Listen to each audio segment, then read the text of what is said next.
I'm Ray Mears.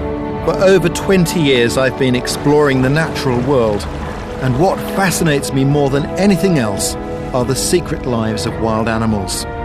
When I learned how to follow clues animals leave behind, it opened up a whole new kind of understanding. And in this series, I'm putting my skills to the test by tracking the world's top predators.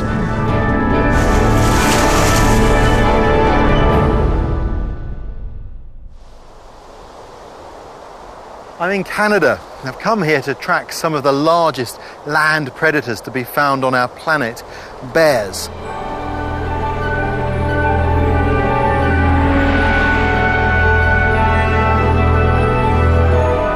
Canada's breathtaking terrain has been home to bears for about 15 million years. And today, British Columbia has the highest density of both grizzlies and black bears. A lot of people fear bears. I think there's no need for that. They're only dangerous when they're misunderstood. To me, their strength and intelligence makes them among the most intriguing of all predators. I can't wait to track them in their world. Part of my quest is going to go in search of one of the rarest bears of all, the spirit bear. It's thought that there are perhaps less than 400 of those alive today, and I want to find out what their future really holds in store. If I'm lucky enough to see one, it'll be a personal first. Spirit bears are a variety of black bear, but they're completely white due to an extremely rare gene. They only exist alongside other bears in British Columbia's Great Bear Rainforest. Covering over 30,000 square miles, this is the largest intact coastal temperate rainforest on Earth. It's a good-looking plane. Joining me in the wilderness will be Isaac Babcock and Shane Moore, my wildlife camera team. Isaac. Yeah. How are you? Ray! Hey! Good to see you. What's all this? Well, you know. Shane? Getting furry, isn't he? Shane, and this must be Joe. Joe, you're the technical specialist. It's a bit like Mission Impossible, isn't it? I like that. Fantastic. I don't like that. That's not a good description.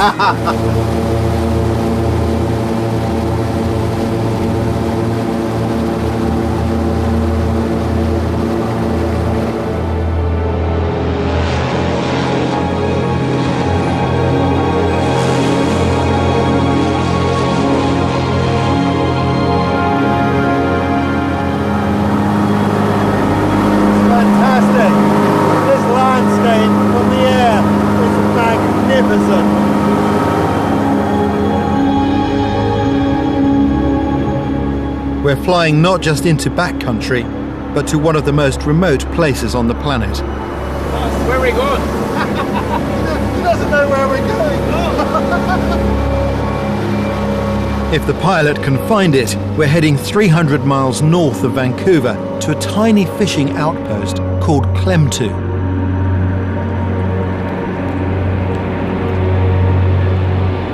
Klemtu's famous for salmon, bears' favourite food, which is why I'm going to be basing my search here.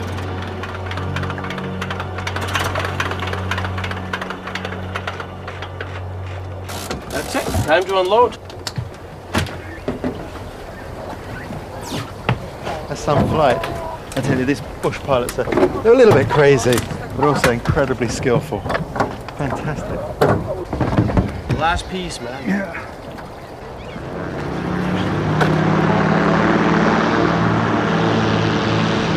It may not look like it, but this is late summer.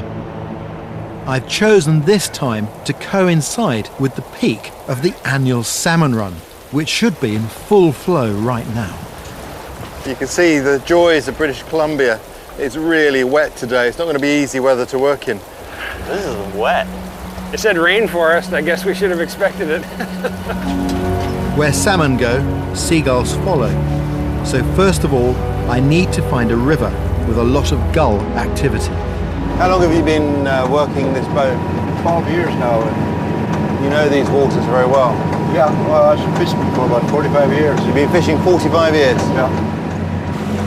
Charlie, our skipper, clearly knows what he's doing because he soon finds a wide estuary with a huge flock of Bonaparte gulls in the midst of a fishing frenzy.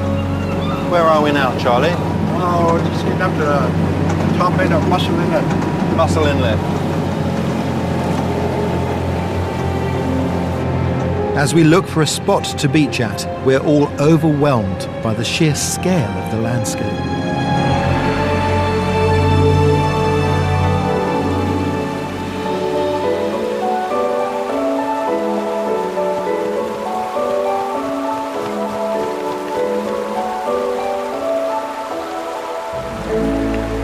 In the rivers and the estuaries now, we've got the gathering of the salmon. This fantastic, dramatic migration of these fish to their spawning grounds. And of course, intercepting them are the bears. As the berry season comes to an end, bears know that these freshwater rivers fill with fish. Bears leave the forest and come to the water just as the salmon arrive from the Pacific, having made an extraordinary journey to return to the very rivers that they hatched in. Unlike Atlantic salmon, these only spawn once in their lives and then die.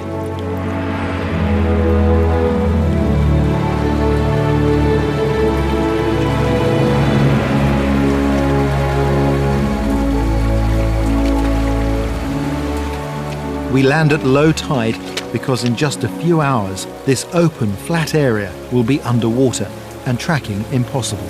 This is prime bear habitat. These estuarine meadows are full of sedges that bears like to eat. We're entering their terrain, and we need to respect that. It's up to us to avoid triggering a confrontation. What I'm looking for is recently flattened sedge. You can see here where bears have been.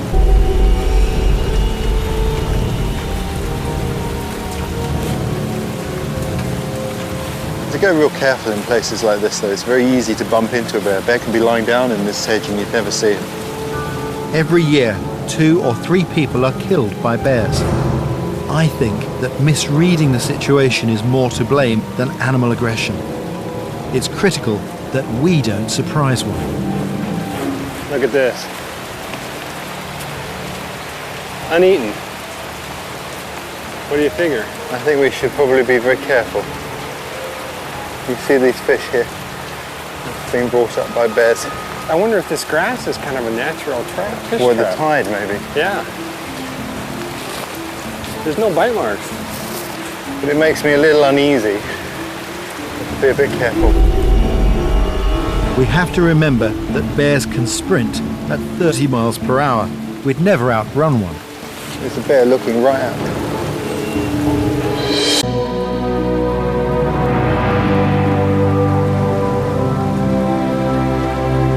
I'm in Canada tracking bears, and I've just found a family of them feeding in this estuarine meadow. They're grizzly bears. You can see the hump on the back very clearly. Looks like a bear with a couple of cubs. I think they're 2-year-olds. They're quite large. Bears lead solitary lives, except for when cubs are being reared by their mothers. They're always on their guard against attacks from aggressive males, and cubs usually stay with their mothers for at least 2 summers because that's how long it takes for them to learn how to look after themselves.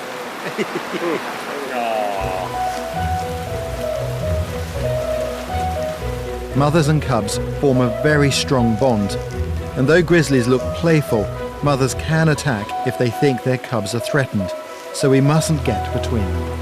You know, we'd be shredded in seconds, but don't you wish you could jump in there and have a romp with them? They're right ahead.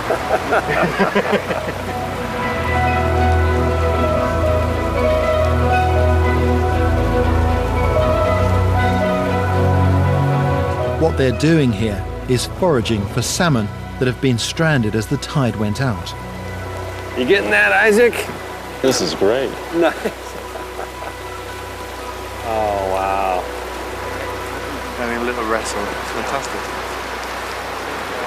Real privilege, isn't it, to watch these things?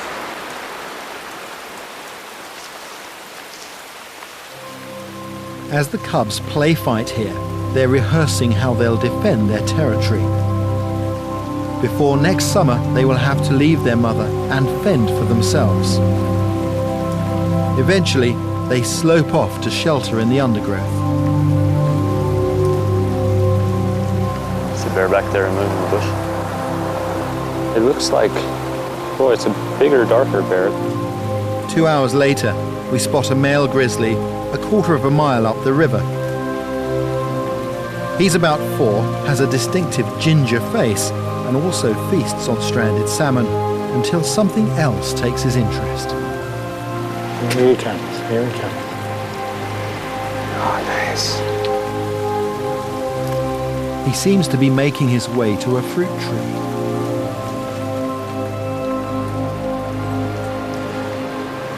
That's wonderful. That's great. Normally at this time, bears would be switching their diet from berries to high-calorie fish. Wow. He's actually breaking the branches down to get at the berries. Incredible. Perhaps the fruit season is late this year. That's amazing. Fantastic. That's really something, isn't it? He's breaking down the branches of crabapple so they can get at them. He's got hold of it, both of his feet and his mouth, put all his weight on it to break off a branch. And now he's thoroughly enjoying his harvest. It's fantastic.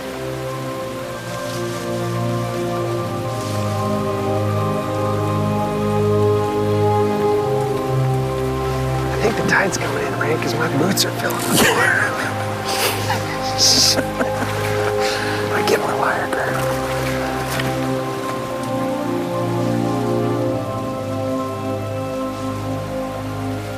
We may have been beaten by the tide, but it's been a thrilling first day.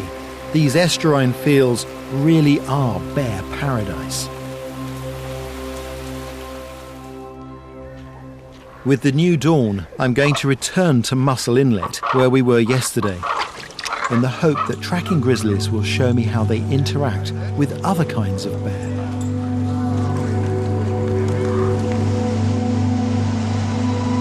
The 2-hour trip back is a joy in itself.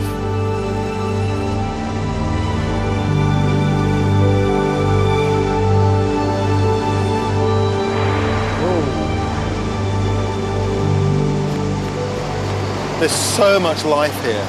It's awesome. There we go. Oh, magic. These are humpback whales, and they're about the length of this boat and another third long. Humpback whales eat plankton and small fish. They consume more than the weight of an average car every day. And like bears, they go where the food is. And these animals come up from Hawaii and they feed here through the summer months. They're pretty busy doing just that.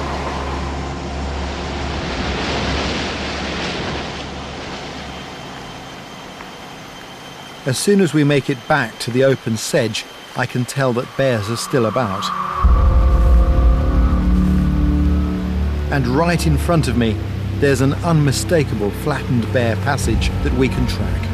Okay. He's gone this way, look. This is greater plantain, and it's been pressed down. The underside of the leaf is showing upright, which is unnatural. And you can see where it's been broken. That's only minutes old.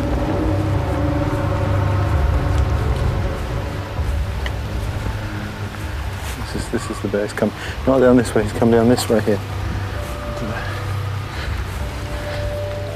I need to be alert. There are bears all around us.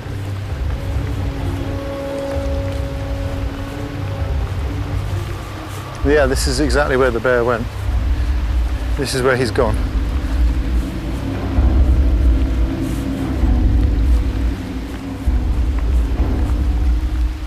We've got hairs on here, look.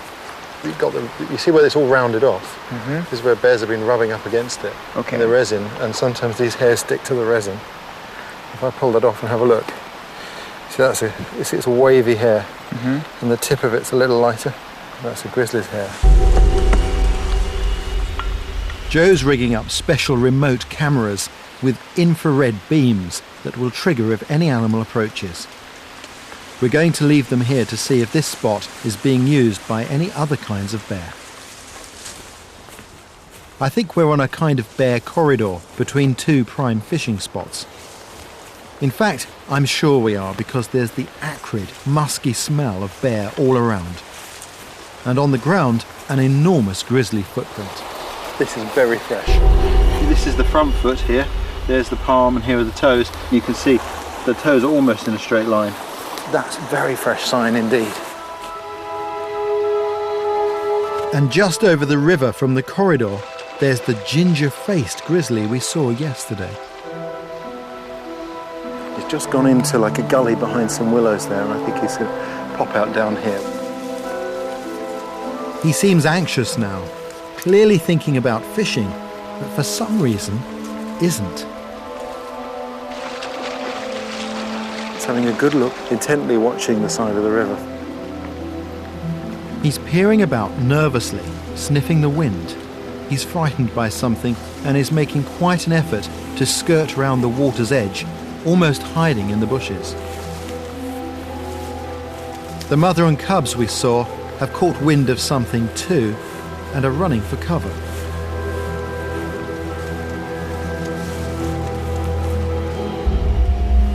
Suddenly, we spot a massive, pale-faced grizzly male.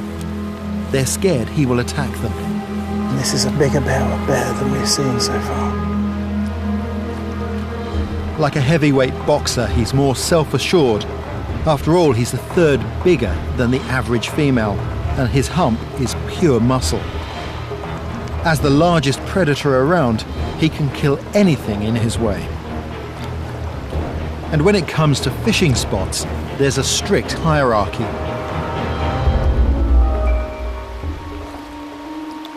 With this bruiser bullying other grizzlies away from his patch, he's exhibiting classic territorial defense.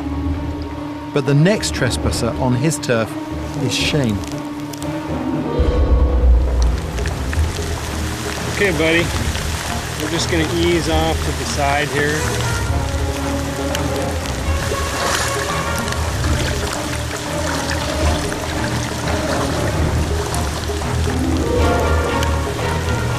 Bear coming your way, guys. I'm just across the river, and fortunately, I can see that the bear is more interested in dead fish than Shane. Fantastic. These bears have got to put on a massive amount of weight to see themselves comfortably through the winter. He probably weighs about 250 kilos right now, but to fuel his hibernation, he'll need to put on another 45 kilos of fat in the next few weeks. He's really enjoying his salmon. It's vital that he builds up enough fat to live off during the 5 cold months when he'll be sleeping in his den.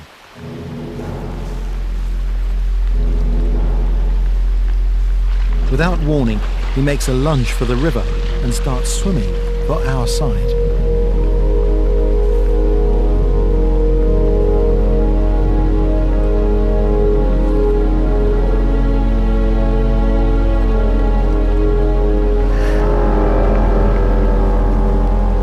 He's just 50 feet from us.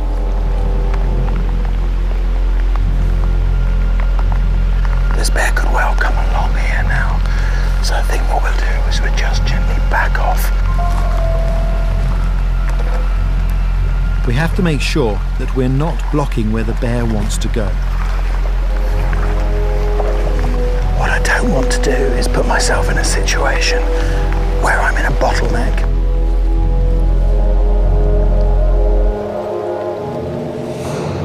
He's on the move again, coming right towards us. We could have a real problem here. Slowly. People behind the camera are moving fast. They endanger our lives by doing that. Gotta move slowly, gently. I'm concerned for the whole crew.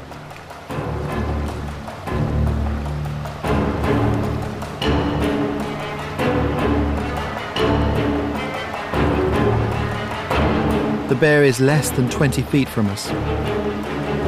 So we stick together as a group to appear larger and less vulnerable than being on our own.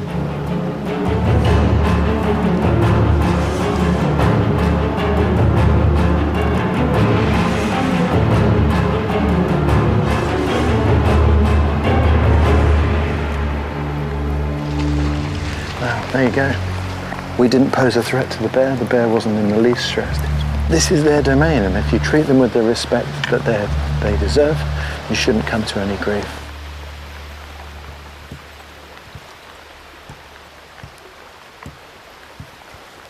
He's now moving really right towards the trail where we put the remote cameras. I think he's going to go down that trail.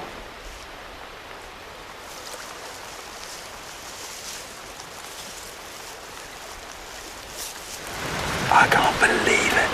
We put those cameras there 10 minutes ago, and he's just gone down the trail where the cameras are. Pressure's on. Here's me just finalizing the camera trap. I don't know what I'm doing looking at the camera. You must have triggered that quite... Oh, joking. Nice. That's amazing. Fantastic. That bear's doing exactly what you said it was. Yeah. Very good. I wonder whether the bear is rubbing on there because we've been in there and interfered with an already established scent marker. It could be, you know, they didn't like, because we were touching that and fiddling with it. It could be like, oh, I don't like this, you know. Yeah. It may look as though he's got fleas, but he's actually rubbing his scent onto the tree to broadcast his presence to other bears.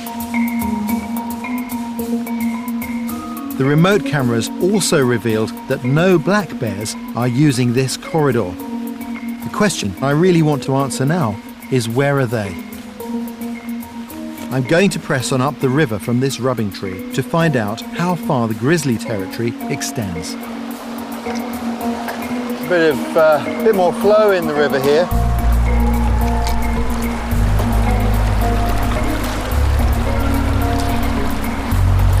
I don't know whether you can see it, but there's a dark crescent shape there in the river. That is a mass of salmon. This is as far up the river as the fish come, and that means there'll be no bears fishing beyond this point. If I don't find a black bear sign here, then there aren't any on this river. Got a bear dropping here. Have a look. You can see the scale of this thing, but it's full of sedge, which marks it out as a grizzly bear. Black bears don't eat sedge like that. Grizzly bears, because of their size and power, can dominate an area like this. And black bear happens into their area, they're likely to kill it. But now I really do need to find black bear sign. I need to move on to a different kind of river, and if I'm lucky, I might just find the rare spirit bear. I'm in Canada tracking bears. I've discovered that grizzlies dominate the flat, open sedge fields around wide estuaries, and I'm now turning my attention to finding black bears. We're 20 miles further north, heading deeper into the wilderness, looking for smaller, more enclosed rivers that I think black bears might feed at. How you doing, Isaac? You need a hand with anything? I'm dropping Isaac off at one small inlet, while Shane and I head for another. Okay, good luck. Thank you.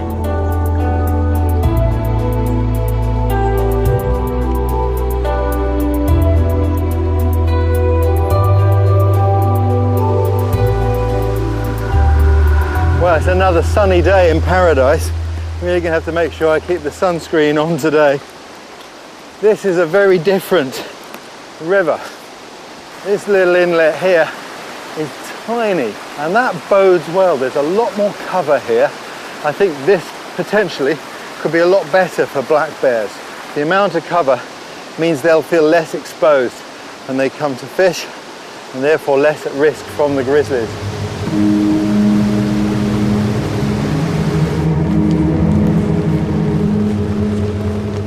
The trouble is, tracking here is a whole new game, and a much more hazardous one. The dense undergrowth restricts our vision. It's more likely we'll surprise a bear here, and I really don't want to do that. I smell bear.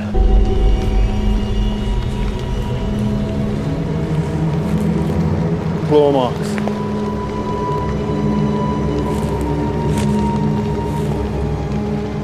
Something's been digging there.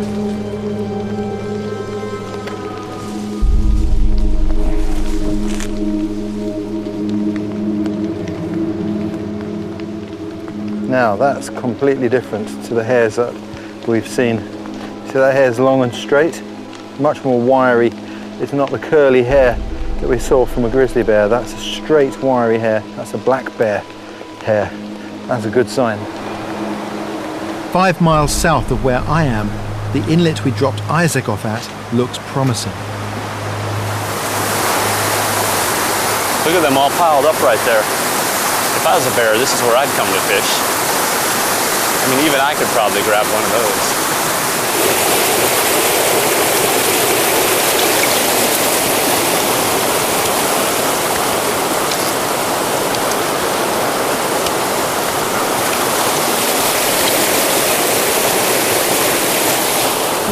Wow.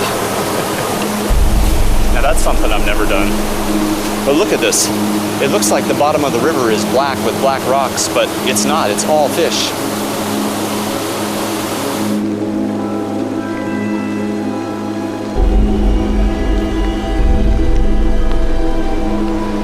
Nice bear track.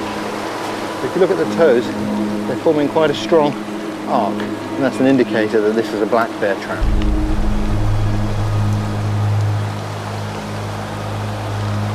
It's really interesting to see the black bear claw marks going up the tree there. That's a big tree.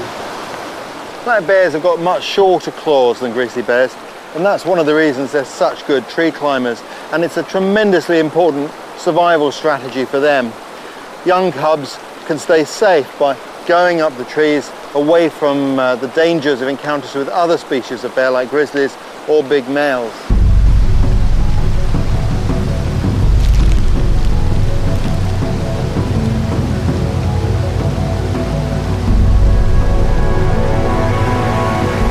You can see all those salmon out there working their way up the falls. I'm guessing that they're spawning right up there, but you can see all kinds of remains of them. I'm guessing the bears must be fishing for them right there where it's really shallow, and I think I'm gonna just sit here for a while and see what we can see. I don't think I've ever seen such a beautiful place in my life. It's something else. It's a whole different world up here.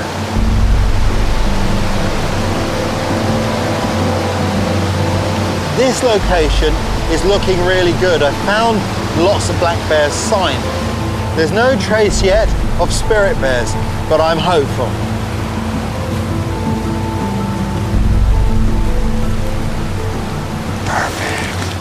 After 3 hours, patience is rewarded.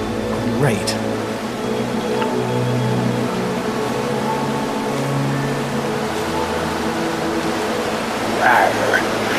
Fantastic. It's striking how much more energetic this bear is. Much more sense of urgency. No loping about, picking at dead fish for him. Black bears are smaller and so much more nimble than grizzlies. Quite a different bear, isn't it, to a grizzly bear? Different personality altogether. You can really sense that when you watch it.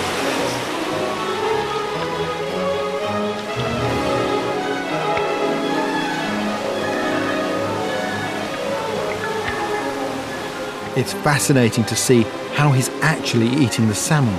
Just look at that dexterity. He's tearing into the heads because the brain is where most of the fat is, and leaving the rest to rot. That eddy pool in front of him is thick with fish. You couldn't cross it without stepping on them. In fact, it's almost like solid land.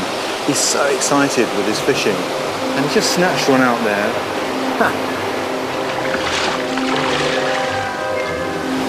He has so many fish he can't decide what to do. He'll just boil up and he'll grab one and he'll drop it and get excited and see another one and grab it.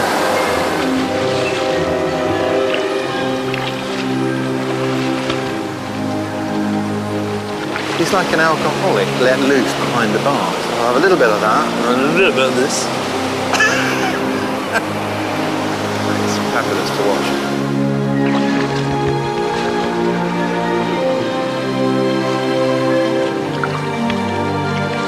Incredible. He can pick out which fish are female and eat their roe because that's fatty too. It may look wasteful, but it's not. There are plenty of hungry scavengers around, and what they leave fertilizes the forest. Everything here depends on everything else.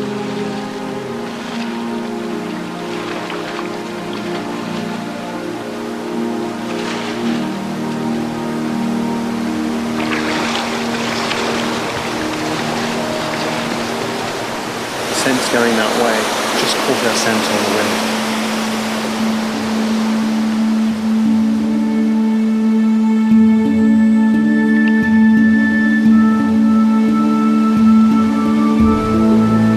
Black bears really don't like being in the open. He's taking his catch into the forest to eat it in secret.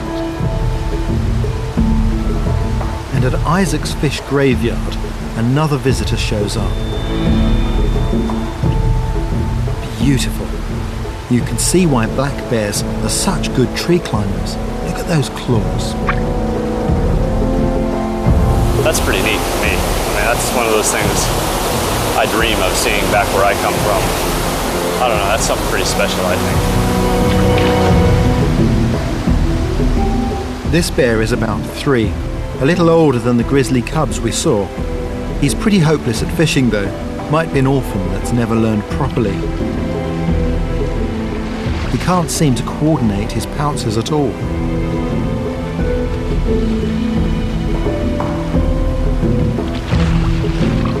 These bears aren't as fat as I would have expected for this time of year. And it's peculiar that we haven't seen any 1-year-old cubs.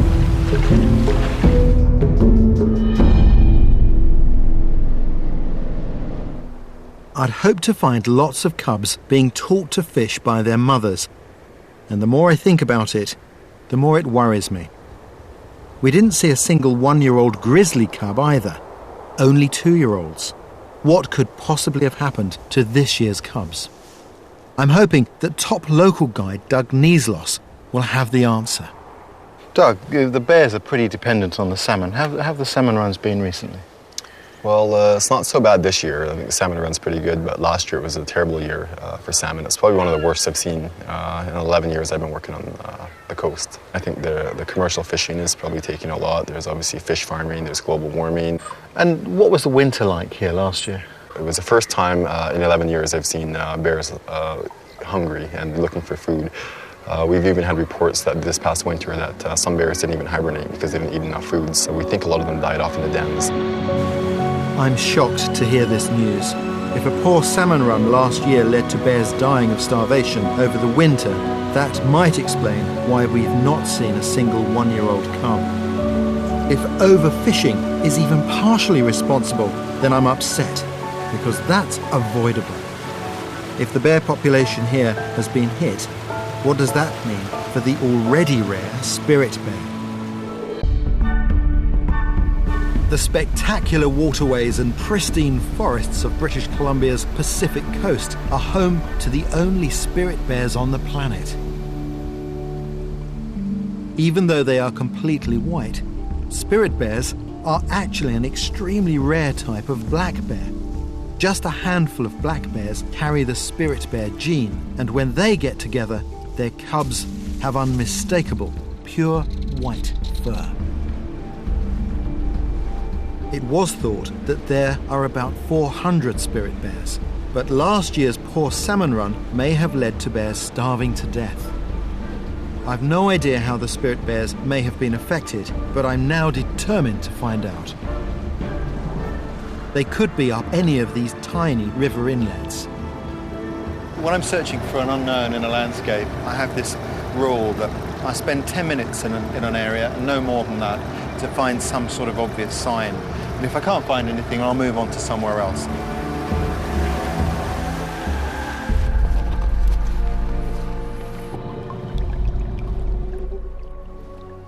The crew search lots of other inlets for spirit bears as well.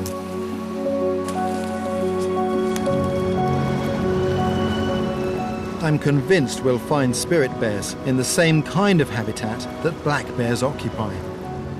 But after over 100 miles searching, we've so far found not a single trace of them. I'm sure they're here. I can feel them in my bones. I know they're there. It's just getting to see them. We keep thinking we're in good situations, but boy, then we sit there all day long and we really haven't, last couple of days, haven't seen anything. Well, Shane, how was it? No luck. It's looking grim. No white bears. It's one of those days, isn't it? Strange. The salmon run doesn't last forever, and we're running out of time. This is our second last day.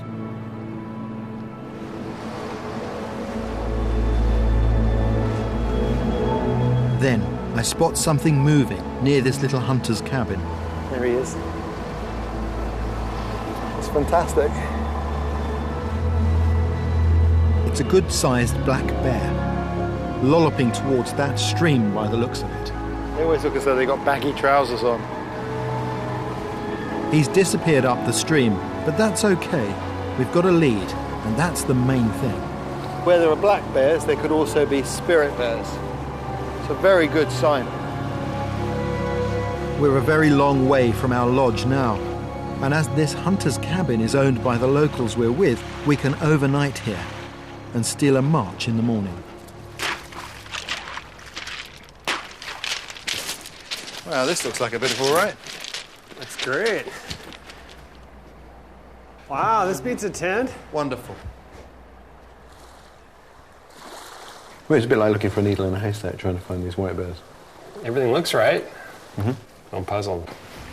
Well, better luck tomorrow.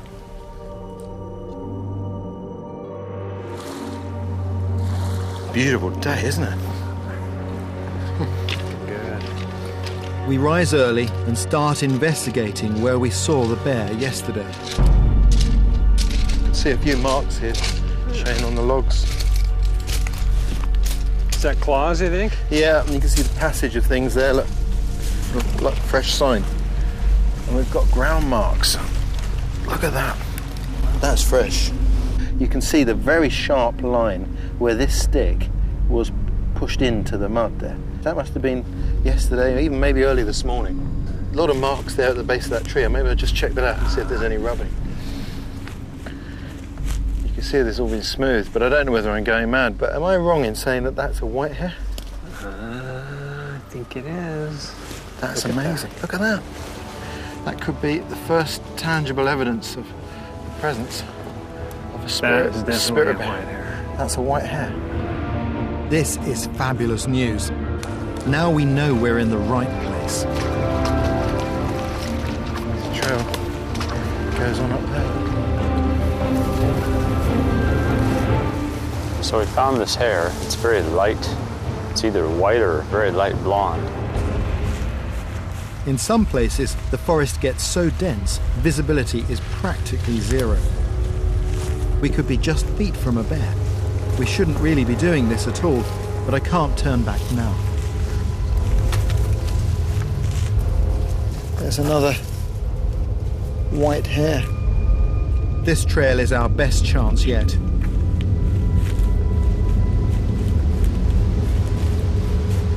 Unlike last year, the salmon run here is very strong indeed. I've never seen so many. Bears are smart, and they're one step ahead of us again. It's another black bear. Like others we've seen, he's quite small, but not a yearling. It could be, though, that he's carrying the gene for the spirit bear.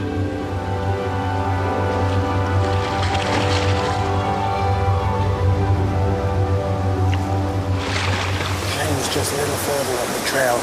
We're going to leave him for a minute. I don't want to go and disturb his position. I've got a good vantage point. I can see him around. Even though he needs to pile on every pound he can, he suddenly stops fishing. Something has disturbed him. He's pacing back and forth, which is a sign of stress in bears.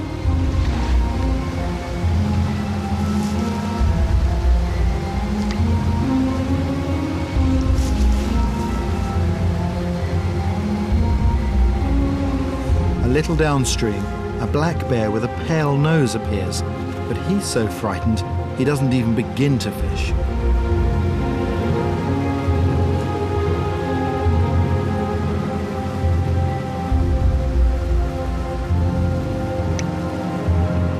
Both bears are obviously tantalized by the salmon in front of them, but are suspicious of something. He was so nervous. He'd grab a bite and he'd look. And he wasn't looking this way.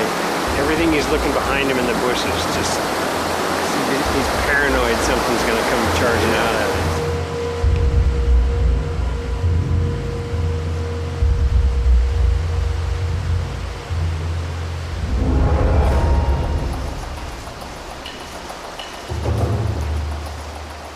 Something has spooked these bears.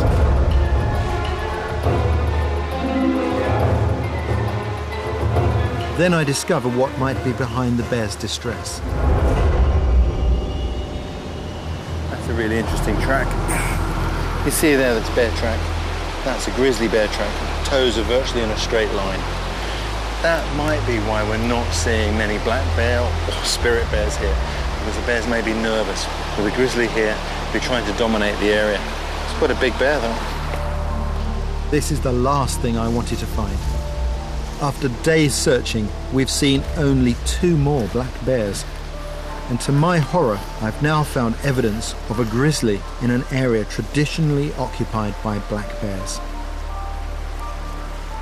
If bears were starving last year, the remaining grizzlies could well have ventured further afield in their search for food. If their territories are expanding, black bears, and probably also spirit bears, could be driven out or killed. Well, this is my last chance to see a spirit bear, really. Very frustrating. There's lots of bear sign here. We've seen lots of black bears. No white bears, just hares.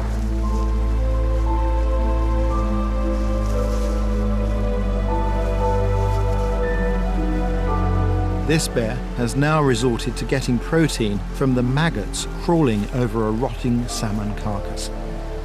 Perhaps because it's scared to fish when there's a grizzly around.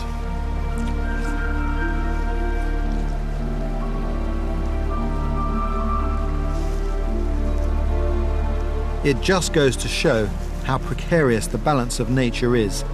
One change can affect the whole food chain. It's a pertinent reminder that we have to make sure that we keep the ecosystems in these places, in fact all over the planet, in good health. It's not just about the bears here. They're just an indicator of the impact we all have upon an environment.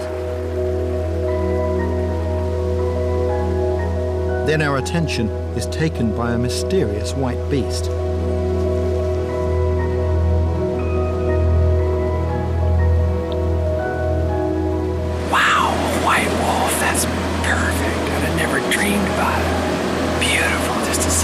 This stream and this deep green moss, just stunning. Came running down here. It's fantastic. And now he's gone further upstream. It's not an Arctic wolf, and it's not an albino either. It's a coastal wolf that's adapted to fishing along the shoreline. I've never seen one of these before. That was a gift. That is such a rare sighting. I can't believe it. I guess that's just what happens. You put some time into nature and you see some miraculous things, but that was fabulous.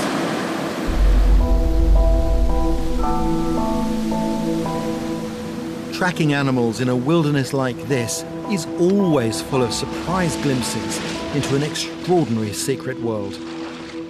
One that will never cease to amaze me.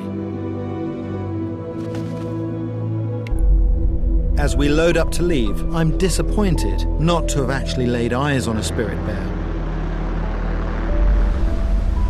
But we left a camera behind in case anyone got lucky. And to my delight, just a week after we got home, my hopes were rewarded and I was sent the footage.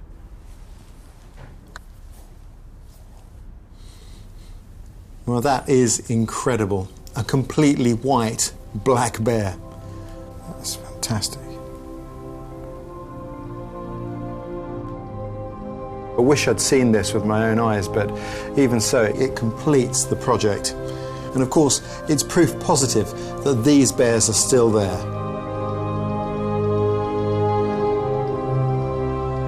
The bear I'm looking at is well fed. In fact, he's podgy, and that means healthy in bear terms. All that extra fat keeps him warm and gives him energy to see through the coming winter. So I think there's an extremely good chance that there'll be little white cubs next year. And that is the best news of all.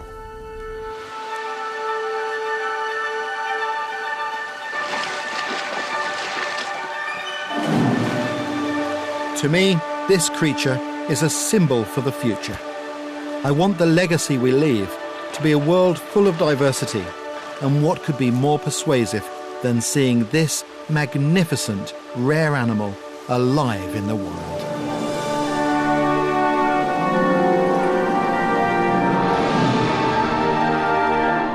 Well, the complete series of Survival with Ray Mears is coming soon to DVD.